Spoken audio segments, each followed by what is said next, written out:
Welcome to the Simplify Your Life podcast. It's Coach Simona, and I'm glad you decided to tune in.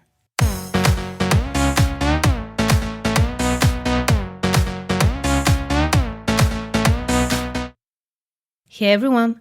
In today's podcast episode, we're going to talk about how to stop being so sensitive and taking things personally.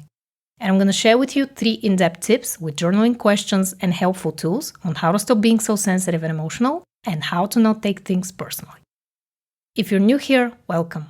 I'm Simona, certified life coach and author of the book 111 Ways to Simplify Your Life. I make weekly podcast episodes on personal development, so if that's something that you're interested in, make sure to subscribe. Now, before we get into my 3 in-depth tips on how to stop being so sensitive and taking things personally, I want to make a quick disclaimer. There is no such thing as being too sensitive, and whoever told you that you're too much is simply making a projection of their own inability to face their feelings. Meaning, what they don't like about you shows what they suppress about themselves, and is not in any shape or form something that you should take personally. With that said, as a highly sensitive person myself, I have discovered that there is a better way to handle situations. The less reactive you are, the easier it is to be mindful, and ultimately make better choices and have a healthier communication style. Which actually brings me to the first tip. Observe the situation objectively. When you're part of a heated argument, or you feel triggered by something that someone said or something that you've heard, read, or watched, it can be difficult to detach from the situation and look at it objectively. So I'm going to show you in 3 quick steps how to start being more mindful of the situation. The first thing I want you to do next time you feel hurt, rejected, or like you're taking things personally is to ask yourself this simple question. Is this a fact? This question will help you determine whether you're being objective, rational, and detached from the situation, or you're being sensitive, triggered, and emotional. If your goal is to be less reactive, this question will quickly stop your reactivity in its tracks and help you make a better decision on how to respond. By asking yourself this question, you will have some time to think before you react, and 9 times out of 10, you will discover that the thing you're taking too personally is actually not true. If it's not a fact, you can consciously choose how to handle the situation, which actually brings me to the next question I want you to ask yourself. What is the outcome I want to achieve in this situation?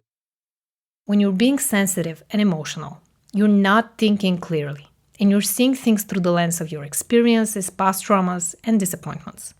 So by asking yourself this question, you will shift the focus from the stories going through your mind to the real-life outcome you want. Let's say you're having an argument with your spouse and you're noticing that you're getting defensive, and you have this inner narrative of them trying to hurt you deliberately. You've already answered question number 1, so you know that it's not a fact, and you're misreading the situation and taking it personally. So now, with question number 2, you have 2 options. You can choose to react by yelling, crying, calling them names, storming out of the room, or dissociating, or you can choose a more constructive way of handling the situation, such as thinking about the outcome. What do you really want to achieve at the end of this conversation? Do you want to blame them, which will leave you both feeling frustrated, defensive, and misunderstood? Or do you want to express your feelings without making them feel bad, shameful, or rejected? Now, I've already made a podcast episode on how to express your feelings in a healthy and constructive way. So listen to episode 120 if you want to learn more. I will leave a link to it in the description box below. And the last step I want you to take before reacting in this situation is to take a few deep breaths and notice what happens in your body. When we feel triggered by something, our body is going into fight or flight mode. We feel the adrenaline rush and the pent-up emotions inside, and more often than not, start bursting with anger, or we keep it to ourselves and stuff the hurt inside. I've actually made a free cheat sheet on how to track your negative thoughts and emotions so that you can spot them before reacting. If you want to download it, just click the first link in the description box below or visit bit.ly/thoughtrecord2. So before doing anything, I want you to take a good look at the thoughts you're having at the moment of feeling triggered. Are you taking this personally because it reminds you of a different situation that you experienced growing up? If that is the case, what happened then? How did you react? How did your parents, caretakers, or other people involved reacted? Did they punish you for expressing your feelings or scolded you for being too sensitive? You see, when we're being told that we're too sensitive, especially by someone we love and trust growing up, that makes us feel inadequate, misunderstood, and often even unloved. The truth is that being sensitive or not has nothing to do with your worth as a human being. And the sooner you realize that your worth is inherent, and no amount of emotion or lack of emotion is going to make you better or worse than you are now, you will start accepting yourself for exactly who you are. Which actually brings me to tip number 2. Develop self-compassion. We often hear the term self-compassion thrown around, but how do you actually start being compassionate towards yourself? Especially if you're trying to fix this whole sensitivity thing and not take things personally. By starting to accept that part of yourself. The part that feels shameful or wrong for having strong emotions. The interesting thing is that the more you suppress your feelings, the deeper and heavier they're gonna get. For example, let's say something made you feel sad, so you decided to ignore the sadness and stuff it inside by binging Netflix, eating junk food, or scrolling through social media. The more you ignore the sadness, the greater it will get, until you can no longer hold it in. At some point, our emotions are bound to get out, and it may happen in a moment that you consider inappropriate, or with a person who has nothing to do with the particular emotion that you're experiencing. Now, I want to briefly touch upon the concept of your shadow self. It was created by Swiss psychiatrist and psychoanalyst Carl Jung, and it goes like this. Your shadow self is an archetype that forms part of the unconscious mind and is composed of repressed ideas, instincts, impulses, weaknesses, desires, and fears. In other words, your shadow self is that dark part of yourself that you really don't want to associate yourself with. If you're looking for ways to become less sensitive, that is a clear sign that you're suppressing that part of yourself. When you're actively trying to be less of something and more of something else, that means that you're disregarding that part of yourself by seeing it as bad, wrong, or inadequate. So what is one small step towards developing self-compassion that you can take right now? Stop criticizing yourself whenever you feel emotions or taking things personally, and dedicate some time to address them. You can call it a worry time, a cry break, or anything else that sounds like a good fit. If you don't want to react immediately because you feel like it's inappropriate to address your feelings at work, for example, or you simply don't want to deal with them until you've calmed down, set a separate worry time later on in the day. All you need to do is take 10 minutes to reflect on the feelings you felt earlier that day.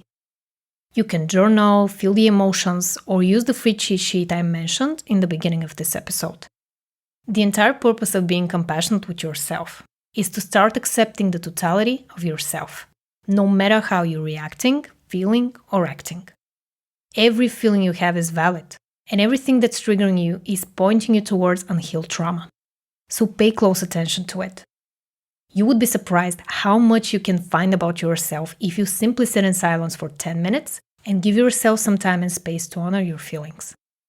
Now, if you want to learn more advanced techniques on practicing self-compassion, I recommend listening to episode 109 next. I will leave a link below. My next tip is to understand that you're not that important. If I'm triggering you with this statement and you're taking it personally, that's great. That means that you're now noticing what actually pushes your buttons, and you can choose to react in a different way. Now, let's put your reactivity on the side for a second and observe this statement. What do I mean by saying that you're not that important? I mean that your ego likes to make up stories about yourself, where you're the center of attention, and everyone is out there to get you, they're trying to hurt you, or planning these elaborate ways to cause you harm. So let's talk about this narrative that's frankly not true.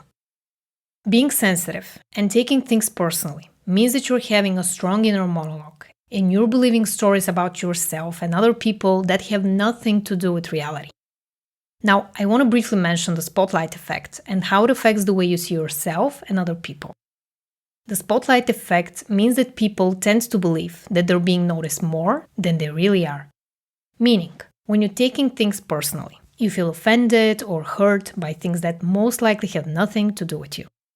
By understanding that everyone has their own inner world and everyone is as worried, anxious, or self-centered as you are, you will understand human nature better and realize that you're absolutely normal. There's nothing wrong with you. You have nothing to fix. You just need to become more self-aware. The more self-aware you become of your tendencies to put away too much attention on your own storylines, the less you're going to believe the mind chatter that's going through your head. Detach yourself by reminding yourself that you're not that important, in the sense that other people have their own stories, experiences, and goals, and most likely they have nothing to do with you. Now, if you're noticing that your mind is constantly racing and you can't stop thinking all the time, make sure to watch my video on how to deal with anxious thoughts on my YouTube channel at youtube.com/CoachSimona. Now, being sensitive and taking things personally all have to do with a bruised ego, which means that you've experienced some kind of trauma growing up and often feel vulnerable to other people's opinions or reactions. That's okay. That doesn't mean you're broken. It only means you need to be brave enough to pull the curtain and take a look inside. If you don't want to go through it alone and want a step-by-step system that will get you from self-doubt to building unshakable self-confidence, sign up for the waitlist for my signature online program for women called The Queen Within. It's a 90-day self-paced online program designed to help women become abundantly confident by being unapologetically themselves. So if you want to learn more, head over to coachsimona.com/waitlist. Thank you so much for listening. If you enjoyed this episode, please like it and subscribe to my channel if you don't want to miss out on my weekly podcast episodes.